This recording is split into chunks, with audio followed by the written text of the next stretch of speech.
안녕하십니까. 성경사랑TV의 임요셉입니다. 오늘은 성경인물 정리사전 제8번째 시간으로 모세에 대한 이야기를 하겠습니다. 모세에 관한 이야기는 기독교인이 아니더라도 거의 알고 있을 정도로 널리 알려진 소재의 주인공입니다. 성경에서 예수님 다음으로 가장 사람들에게 널리 알려진 인물입니다. 모세는 지금도 이스라엘 사람들이 가장 존경하는 지도자입니다. 모세 이야기는 영화, 뮤지컬, 애니메이션에 이르기까지 다양한 분야에서 전해져 왔고 영화 역사상 불멸의 대작이라고 평가받는 10개와 애니메이션 대작인 이집트 왕자를 통해서 수많은 사람들에게 감동을 주고 있습니다. 모세는 구약의 대표하는 사람으로 율법의 하나님께 받아서 이스라엘 민족에게 전해준 인물입니다. 그는 이스라엘 역사상 가장 암흑기 가운데 태어났습니다.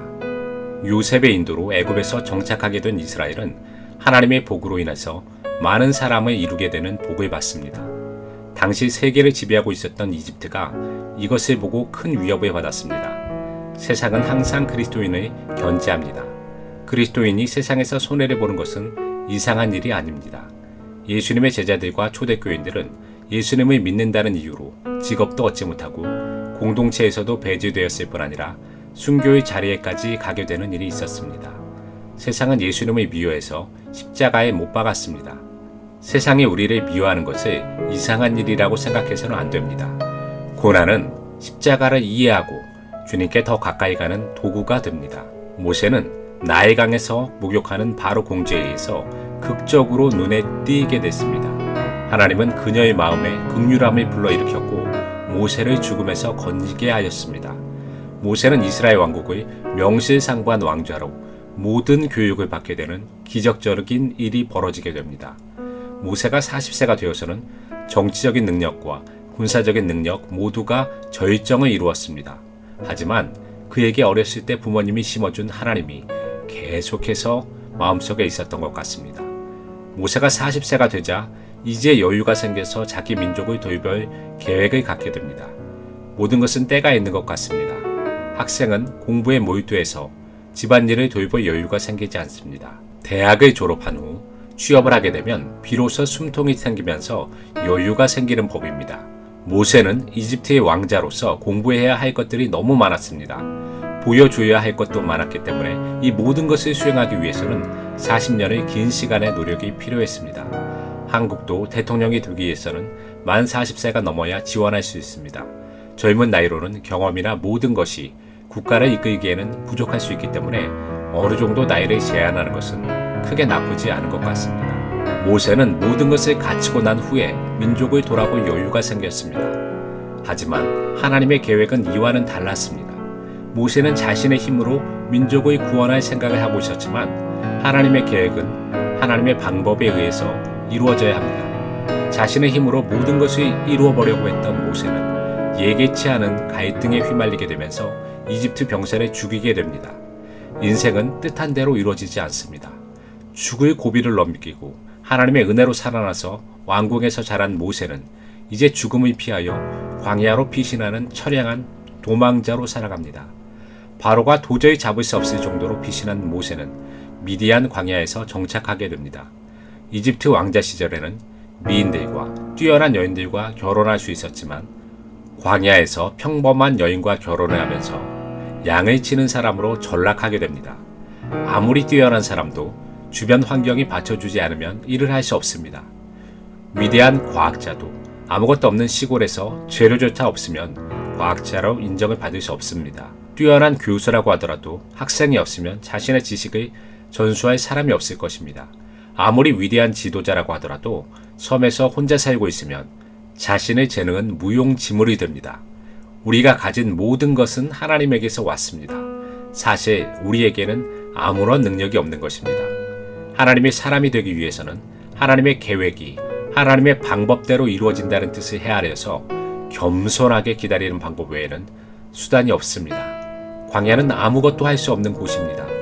추위와 더위가 공존하는 그곳에는 고요하게 일상이 지나갈 뿐 별다른 일도 일어나지 않습니다. 광야에서 살아가는 시기가 지날수록 모세는 초조함을 넘어서 마음의 평안함과 또 다른 측면에서는 자포자기의 심정으로 세월을 보내기 시작합니다. 아무런 희망도 없고 꿈도 없어 보이는 광야의 기간 속에서 하나님께서는 무엇을 원하고 계셨을까요? 하나님께서 우리를 광야로 인도하시는 이유는 겸손하게 만들기 위해서입니다. 인간은 누구나 마찬가지로 환경에 따라서 교만할 수 있습니다. 평소에는 겸손한 사람이라고 하더라도 벼락부자가 되거나 갑자기 높아지게 된다면 마음속에 교만이 싹트기 시작합니다. 광야 훈련은 하나님의 사람이 되기 위한 필수적인 방법입니다. 이스라엘의 가장 위대한 인물들은 광야를 통해서 성장했습니다. 모세가 가장 대표적인 경우입니다. 다윗도 유대 광야에서 도망자 생활을 한 후에 하나님만이 모든 것을 주관하는 분이라는 사실을 피부적으로 체험했습니다. 하나님의 아들이신 예수님마저도 광야에서 사탄의 시험을 받으셨는데 광야는 하나님의 영성 체험의 좋은 장소입니다. 광야는 사람들이 싫어합니다. 광야의 고요함과 불편함을 이겨내기는 어렵습니다. 현대인의 경우는 아무것도 할 수 없는 상태로 1년을 보내라고 하더라도 이겨내기 어렵습니다. 휴대전화기, TV 등 모든 것이 끊긴 곳에서 한 달만 보내라고 하더라도 울며 불며 살려달라고 애원할 수 있습니다. 하나님의 생각과 우리의 생각은 다릅니다. 광야는 하나님의 음성을 듣는 곳입니다. 광야는 인간적인 관점에서 볼 때 무의미하게 보일지 모르지만 하나님의 관점에서 볼 때는 인간의 욕심과 야망을 다 뽑아내고 겸손하게 하나님을 섬길 수 있는 사람으로 만드는 훌륭한 교육 장소가 됩니다. 이스라엘의 가장 위대한 지도자인 모세는 광야 학교의 선배가 됩니다. 광야에서 모세는 하나님의 음성을 듣고 이스라엘을 구원하라는 사명을 받게 됩니다. 하나님의 생각은 인간과는 다릅니다. 인간은 힘과 능력이 있을 때 하나님께서 크게 쓰실 것으로 생각하지만 하나님의 능력은 연약한 중에서 나타나는 법입니다. 모세는 자신의 능력을 보고 하나님의 사명을 받을 수 없다고 생각했지만 하나님께서는 자신의 선택을 굽히지 않으시고 80세의 노인에게 이스라엘 백성을 맡기셨습니다. 지면에서 가장 온유하다는 평가를 받은 모세는 끊임없이 불만을 보이는 백성들과 하나님 사이에서 그들의 잘 인도하였고 여호수아에게 배턴을 잘 넘겨주게 됩니다. 이스라엘 사람들이 광야에서 40년간 겪은 고난 가운데서 모세가 없었으면 하나님의 진노로 인해서 이미 이스라엘 백성은 없어졌을 것입니다. 오늘날 영적 지도자는 다른 사람을 위해서 중보하는 사람입니다. 가정 식구부터 교인들, 지역사회의 주민들, 나라 민족에 이르기까지 모세와 같이 하나님 앞에서 중보 기도할 수 있는 사람이 절실하게 필요합니다. 이기적인 사람들이 늘어나고 기도의 동기가 변질될 때 교회는 능력을 잃어버리게 됩니다. 모세의 삶은 다른 사람을 위해서 전적으로 헌신하고 희생했다는 점에서 그리스도와 매우 유사합니다. 아직도 이스라엘 민족은 모세를 가장 위대한 사람으로 생각하고 있습니다. 구약의 핵심은 율법입니다. 하나님의 나라는 법에 따라서 움직이게 됩니다. 하나님의 지배를 받는 의미는 법에 순종한다는 것과 같습니다. 신약에 사는 우리도 마찬가지입니다. 예수님을 믿는다는 이유로 하나님의 말씀에 순종하지 않은 사람들은 자신의 믿음을 한 번쯤 의심해 보아야 합니다. 신앙인들은 은혜를 전달해 줄 수 있는 사람이 되어야 합니다. 모세라는 위대한 지도자가 죽었을 때 이스라엘의 민족이 느꼈을 상실감은 상상을 초월했을 것입니다. 우리가 죽게 될 때 아무도 슬퍼하지 않는다면 우리의 신앙은 다른 사람에게 영향을 미치지 못했다는 것입니다. 하나님의 은혜를 전해주는 사람이 되어야 합니다. 은혜를 받은 사람은 은혜를 전달할 수 있는 사람입니다. 모세는 일평생 건져내심을 입은 사람입니다. 어렸을 때 죽을 뻔한 그를 하나님께서는 건져주셨고 살인자의 위치에서도 하나님은 그를 건져주셨습니다. 사역과 삶의 의미를 송두리째 잃어버렸을 때 하나님은 새로운 사명을 주셨습니다.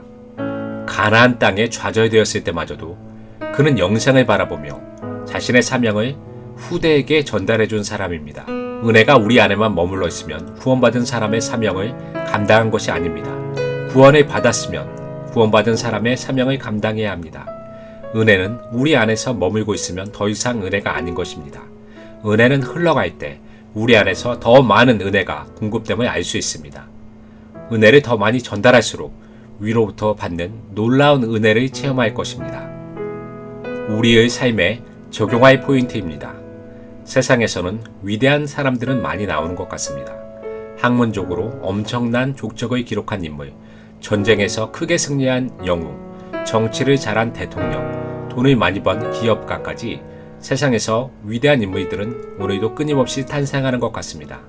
하지만 하나님을 위해서 모든 것을 헌신할 만한 인물은 거의 나오지 않은 것 같습니다. 모세는 왕자로서 대단히 유능한 사람이었고 차기 바로의 위치까지 도전할 수 있을 만한 충분한 역량을 지닌 대단한 사람이었습니다. 이 사람은 지금 우리가 살고 있는 그 누구와도 비교할 수 없는 그런 대단한 사람이었던 것입니다. 유대인 역사가 요제푸스는 모세가 아주 젊었을 때부터 군사적으로 대단한 업적을 이루었고 대단한 능력을 가지고 있다고 하였습니다. 모세의 성격은 내면적이면서 완벽주의자로서 현세의 즐거움을 크게 즐길 수 없는 스타일입니다. 모세는 항상 하나님의 백성이라는 사실과 이집트의 정치적 실권을 가진 왕자라는 사실에 대해서 갈등하였을 것입니다. 이러한 삶은 모세가 젊었을 때 가졌던 부귀와 영화에 대해서 크게 생각하지 않았을 가능성이 매우 큽니다. 이러한 갈등 속에 모세는 결국 하나님의 길을 선택했던 것 같습니다.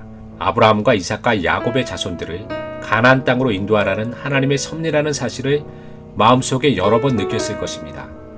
하지만 그는 하나님의 뜻을 가슴에 품었지만 하나님의 때와 하나님의 방법에 대해서는 잘못 생각했습니다. 그는 자신의 힘으로 애굽 병사를 죽였고 이 일로 인해서 왕자로 박탈되었음은 물론이거니와 애굽의 피해서 도망하는 위치로까지 그를 추락시키게 되었습니다. 미디안 광야에서 40년간 썩어진 모세는 왕자에서 보잘것없는 목자로 추락했지만 그의 마음은 좀 편했을 것입니다. 모세는 왕자로 있었을 때 이스라엘 백성의 독립을 꿈꾸고 그것이 자신이 주도적으로 역할을 할 것으로 믿었지만 미디안 광야의 목자 생활에서 자신이 얼마나 보잘것없는 존재라는 사실에 대해서 크게 깨달았을 것입니다. 하지만 광야 수업은 모세가 하나님의 사람이 되고 하나님의 백성을 인도할 영도자로 나아가는 데 큰 도움을 주는 그러한 장이었던 것입니다. 우리는 하나님의 일을 함에 있어서 너무나 큰 생각을 합니다. 내가 회장이 되어서 세계 선교를 위해서 매달마다 하나님께 1억을 드리겠습니다. 제가 대통령이 되어서 하나님의 백성이 많아질 수 있도록 최선을 다하겠습니다. 이런 식으로 우리는 기도를 합니다. 우리는 우리의 위치에 따라서 하나님의 일을 크게 할 수도 있고 작게 할 수도 있다고 믿고 있습니다. 그렇게 해서 우리가 크게 되지 못하면 마치 하나님의 일을 할 수 없는 것처럼 좌절하는 일이 많습니다. 하나님께서는 낮아져서 하나님 외에는 아무것도 할 수 없다고 고백하는 사람들을 통해서 큰 일을 맡기십니다. 신분이 아무리 낮다고 하더라도 하나님께 쓰임받지 못할 사람은 아무도 없습니다. 예수님께서 우리에게 명령하라고 하신 기본적인 일들에 충성하고 자신의 위치에서 최선을 다하는 모습을 보여드리면 하나님께서 우리와 늘 동행할 것입니다. 모세의 삶은 우리에게 큰 교훈을 주고 있습니다. 하나님은 가장 높아진 사람을 통해서 일하시는 것이 아니라 가장 낮아진 사람을 통해서 오직 하나님만 드러날 수 있는 상태에서 일을 하신다는 사실을 우리가 깨닫고 어떠한 상황에서도 기뻐하고 감사하고 기도로서 모세와 같이 하나님을 선택하는 사람이 되어야 할 것 같습니다. 관련 말씀을 읽겠습니다. 모세가 여호와께로서 다시 나아가 여짜오되 슬프도소이다. 이 백성이 자신들을 위하여 금신을 만들어 싸우니 큰 죄를 범하였나이다. 그러나 이제 그들의 죄를 사하시옵소서. 그렇지 아니하시오면 원하건대 주께서 기록하신 책에서 내 이름을 지워버려 주옵소서. 여호와께서 모세에게 이르시되 누구든지 내게 범죄하면 내가 내 책에서 그를 지워버리리라. 이제 가서 내가 네게 말한 곳으로 백성을 인도하라. 내 사자가 네 앞서 가리라. 그러나 내가 보응할 날에는 그들의 죄를 보응하리라. 여호와께서 백성을 치시니 이는 그들이 아론이 만든 바 그 송아지를 만들었음이더라. 출애굽기 32장 31에서 35절.